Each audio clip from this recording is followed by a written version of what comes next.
In order to complete this course, you will need 4 things: a text editor, a terminal, Node.js, and a cup of coffee. Now, some people, they don't like coffee, perhaps they like smoothies or other drinks, so grab your favorite drink with you. Right, we won't go through the installation process, but I'll provide you some links which I will be mentioning below this video. I think they are sufficient and will help you to complete all installations.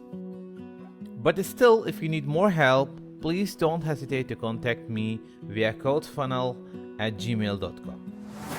Right, so let's dive into the requirements. Number 1, a text editor. The text editor will be used to compose and edit your text. There are lots of options available. For me, I personally like the Visual Studio Code.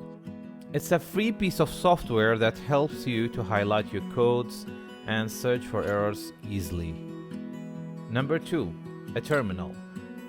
The terminal will be used for executing commands, so make sure that you have an admin access. So depending on your operating systems, there are options available for you.